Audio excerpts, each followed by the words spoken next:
ভারত জানে তারা যুদ্ধে পারবে না। চীন। ভারত যদি যুদ্ধে জড়িয়ে পড়ে তাহলে তাদের পরিণতি আরো ভয়াবহ হবে বলে সতর্ক করে দিয়েছে চীন। চীন বলেছে, ভারতের ভেতরে চীনা বিরোধী উত্তাপ যত ছড়িয়ে পড়ুক না কেন, প্রধানমন্ত্রী নরেন্দ্র মোদী চাইবেন চীনের সঙ্গে কোনো ধরনের সংঘাতে না জড়াতে। চীন সরকারের মুখপাত্র হিসেবে পরিচিত দেশটির সরকারি সংবাদ মাধ্যম গ্লোবাল টাইমস এই ধরনের একটি প্রতিবেদন প্রকাশ করে, যার হেডলাইন হচ্ছে, ভারত জানে চীনের সঙ্গে যুদ্ধে তারা যাবে না।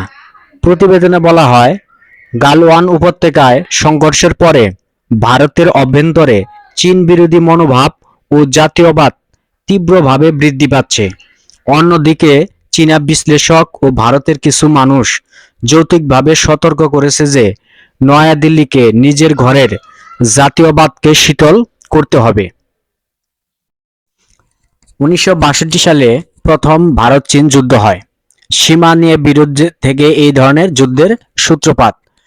যুদ্ধে চীনের কাছে শোচনীয়ভাবে পরাজিত হয় ভারত, সেই কথা প্রতিবেদনে স্মরণ করিয়ে দেওয়া হয়। বিশ্লেষকদের বরাতে বলা হয়, চীনের সঙ্গে 1962 সালে সংঘাতে জড়িয়ে পড়ে ভারত। বর্তমানে নতুন করে আবার সংকট তৈরি হচ্ছে। ভারত যদি এটি নিয়ন্ত্রণ করতে না পারে আর এতে নতুন করে যদি যুদ্ধ হয়, তাহলে তার চেয়ে বেশি লাঞ্ছিত হবে ভারত।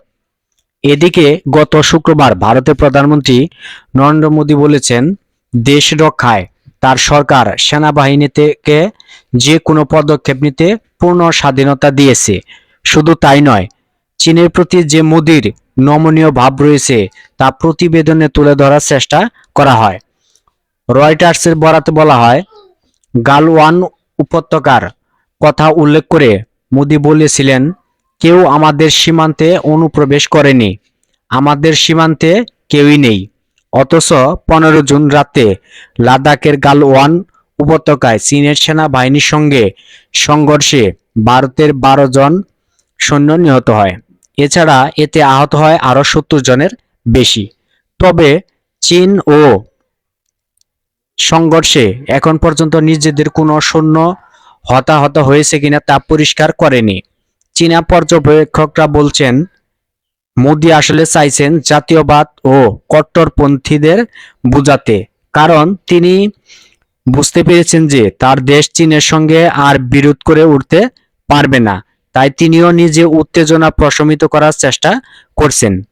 সাংহাইয়ের ফুদান বিশ্ববিদ্যালয়ের সেন্টার ফর সাউথ এশিয়ান স্টাডিজের অধ্যাপক লিন মিনবাও বলেছেন, মোদির এই মন্তব্যগুলো উত্তেজনা লাঘব করতে সহায়ক হবে। বেইজিং ভিত্তিক সামরিক বিশেষজ্ঞ ওয়েই দুকসং বলেছেন, ভারতীয় সেনাবাহিনীকে পদক্ষেপ নিতে মোদি যে কথা বলেছেন সেটা আসল তার দেশের জনগণকে সন্তুষ্ট করা ও সৈন্যদের মনোবল বাড়ানোর কৌশল। এই সামরিক বিশেষজ্ঞ আরো বলেন, কেবল সামরিক দিক থেকে নয়, সামগ্রিক এবং আন্তর্জাতিক প্রভাবের ক্ষেত্রেও চীনের ক্ষমতা ভারতের চেয়ে অনেক বেশি। এখানেই শেষ নয়, পাকিস্তানকে জড়িয়ে ভারতের প্রতি হুঁশিয়ারিও দিয়েছে বেইজিং। চীন সরকারের মুখপাত্র গ্লোবাল টাইমসের প্রতিবেদনে বলা হয়, পাকিস্তান এবং অন্যান্য প্রতিবেশীদের সঙ্গে যা করে ভারত, চীনের সঙ্গে তা করা উচিত হবে না। এখানে আসলে পাকিস্তানে ভারতের সার্জিক্যাল স্ট্রাইকের কথা উল্লেখ করা হয়। গ্লোবাল টাইমসে ভারতকে সতর্ক করে দিয়ে বলা হয়েছে, বেইজিংয়ের সঙ্গে একই ধরনের কোনো কিছু করা হলে তা ধ্বংসাত্মক ফল ডেকে আনবে।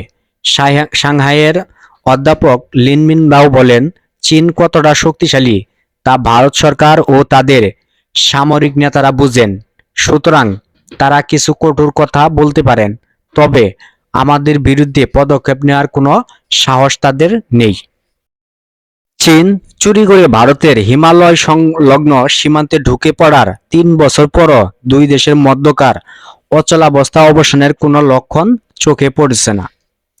দুই দেশের সামরিক প্রতিবন্ধকতা ও থেমে থেমে সংঘর্ষের ঘটনা এমন একটি দীর্ঘমেয়াদী প্রতিদ্বন্দ্বিতার দিকে যাচ্ছে, যা এশিয়ার ভূ-রাজনীতি বদলে দিতে পারে। সর্বাত্মক যুদ্ধ বেঁধে যাওয়ার ঝুঁকি থাকা সত্ত্বেও বাগিয়ে ভারত যেভাবে চীনকে প্রকাশ্যে চ্যালেঞ্জ ছুড়ে দিয়েছে তা এই শতাব্দীতে বিশ্বের কোনো দেশই পারেনি, এমনকি যুক্তরাষ্ট্রও নয়। চীনের প্রেসিডেন্ট শি জিনপিং এর মারমুখী কৌশল ভারতকে তার আগেকার ঠান্ডা মেজাজ ধরে রাখার নীতি থেকে সরে এসে সামরিক শক্তি বাড়ানোর দিকে ধাবিত করেছে। একটি চীন কেন্দ্রিক এশিয়ার ধারণাকে বানচাল করতে ভারতের এ দৃঢ় প্রতিজ্ঞ অবস্থান তার একটি সম্ভাব্য অংশীদারকে স্থায়ী শত্রুতে পরিণত করেছে। একইভাবে শি জিনপিং পেশিশক্তি ভিত্তিক ভূরাজনৈতিক উচ্চাকাঙ্ক্ষা জাপান ও অস্ট্রেলিয়াকে নিজ নিজ কৌশলে নীতি কাঠামো পুনর্বিন্যাস করতে এবং ভারতীয় প্রশান্ত মহাসাগরীয় অঞ্চলে চীনের সম্প্রসারণবাদকে ঠেকানোর প্রস্তুত হতে বাধ্য করেছে। 2027 সাল নাগাদ প্রতিরক্ষা ব্যয় দ্বিগুণ করার পরিকল্পনা হাতে নেওয়ার মাধ্যমে জাপান ইতিমধ্যে তার দ্বিতীয় বিশ্বযুদ্ধ পরবর্তী শান্তিবাদী জাতীয় প্রতিরক্ষা নীতিকে কার্যত পরিত্যাগ করেছে। অস্ট্রেলিয়া তার নিজের দিকে গুটিয়ে থাকার নীতি ফেলে অকাশ প্রতিরক্ষা চুক্তিতে যোগ দিয়েছে। 2020 সালের বসন্ত মৌসুমে যখন করোনা ভাইরাসের কারণে ভারত কঠিনতম লকডাউন পরিস্থিতি সামাল দিচ্ছিল, ঠিক সেই সময় চীন তার কৌশলগত লক্ষ্য পূরণের অভিলাষে ভারতের সর্ব উত্তরের লাদাখ এলাকায় ঢুকে কয়েকশো কিলোমিটার এলাকা দখল করতে হানা দেয়। শি মনে করেছিল চীন অবৈধভাবে ঢুকে পড়ে তার দখল করা এলাকায় থিতু হতে পারবে এবং এই দখলদারি জারি রাখা স্থিতাবস্থা ভারতকে মেনে নিতে বাধ্য করতে পারবে। কিন্তু ভারত তখন থেকে চীনের মোতায়েন করা সেনাবাহিনীর চেয়ে সেখানে বেশি সেনা মোতায়েন করেছে। এটি হিমালয় এলাকায় সর্বকালের সবচেয়ে বেশি সামরিক শক্তি জড়ো হয়েছে, যা গোটা অঞ্চলকে বিশ্বের সবচেয়ে নিরাপত্তা ঝুঁকিপূর্ণ এলাকাগুলোর একটি হিসেবে দাঁড় করিয়েছে।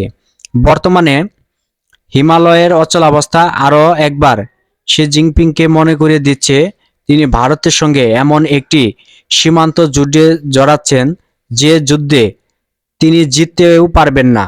চীন যুক্তরাষ্ট্র প্রতিরক্ষা যখন গভীর থেকে গভীরতম হচ্ছে, সে সময় চীনের সর্বনাশের জন্য তার দরকার ছিল তার সবচেয়ে বড় প্রতিবেশীকে স্থায়ী শত্রু বানানো। শেষ পর্যন্ত ভারত ও আমেরিকাকে কাছাকাছি এনে সে নিজেই নিজের সর্বনাশের প্রেক্ষাপট তৈরি করেছেন। ভারত চীনের অনুপ্রবেশের পথ থেকে সরে দাঁড়াতে রাজি না হওয়ায় শি জিনপিং 2020 সালে হানা দেওয়া এলাকা থেকে মনোযোগ সরিয়ে সেখানে 2000 কিলোমিটারের বেশি দূরে অবস্থিত পূর্ব হিমালয় এলাকায় সামরিক সমাবেশ বাড়ানো শুরু করেছে।